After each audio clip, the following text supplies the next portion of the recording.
Sebuah teks bacaan yang memuat isi tentang inspirasi bisa disebut sebagai teks inspirasi. Berdasarkan Kamus Besar Bahasa Indonesia atau KBBI, inspirasi dapat diartikan sebagai sebuah ilham. Oleh karena itu, pengertian teks inspirasi adalah suatu bahan tertulis yang berisi cerita fiksi tentang pengalaman yang terjadi secara nyata sehingga dapat digunakan sebagai media untuk menemukan ilham, ide, atau gagasan bagi seseorang yang membacanya. Berdasarkan pengertian teks inspirasi tersebut, teks inspirasi merupakan sebuah teks yang bertujuan untuk membangkitkan atau menggugah motivasi, semangat, dan rasa percaya diri dari seseorang untuk mengatasi segala masalah yang ada. Setelah mengetahui tentang pengertian teks inspirasi, pada bagian ini kita akan mulai membahas mengenai jenis-jenis teks inspirasi. Teks inspirasi sendiri memiliki beberapa jenis, mulai dari teks inspirasi berdasarkan sifat peristiwanya dan teks inspirasi berdasarkan tokohnya.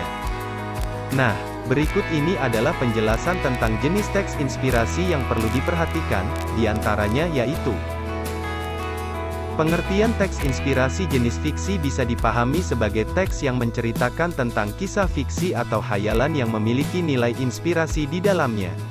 Pengertian teks inspirasi jenis non-fiksi adalah sebuah teks yang menceritakan kisah seorang tokoh secara nyata dengan peristiwa dan latar belakang yang pernah dimiliki dalam hidupnya. Jenis teks inspirasi berdasarkan tokohnya dapat dibagi menjadi 3 jenis, yaitu teks inspirasi yang dibuat berdasarkan tokoh orang terkenal, sufi, dan binatang.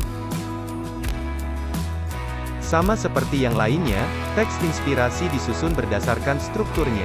Berikut ini adalah struktur teks inspirasi yang perlu diperhatikan, diantaranya yaitu: 1. Abstraksi. Bagian pertama dari struktur teks inspirasi yaitu abstraksi. Abstraksi dapat diartikan sebagai suatu gambaran tentang isi teks. Bagian pertama dari teks inspirasi ini sebenarnya bersifat opsional, yang mana para penulis boleh menulisnya dan boleh tidak menuliskannya. Namun, bagian ini biasanya tidak ditulis.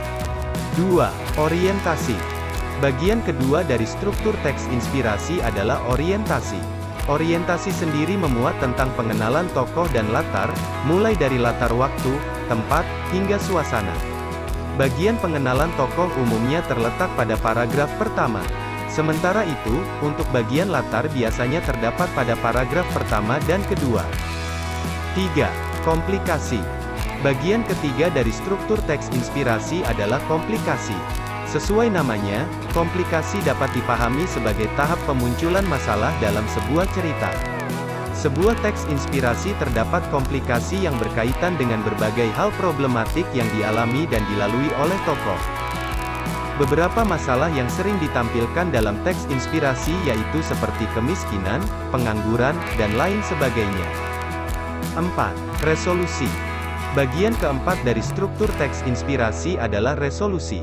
Resolusi sendiri dapat dipahami sebagai cara yang dilakukan oleh setiap tokoh dalam teks inspirasi untuk menyelesaikan permasalahan yang sedang dihadapinya.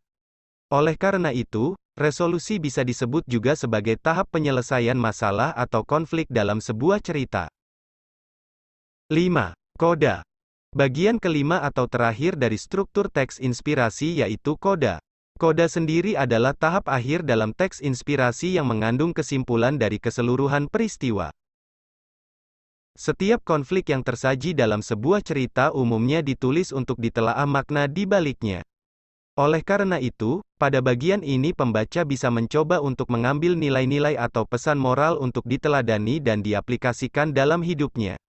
Koda biasanya terletak di bagian paling akhir dari sebuah teks inspirasi.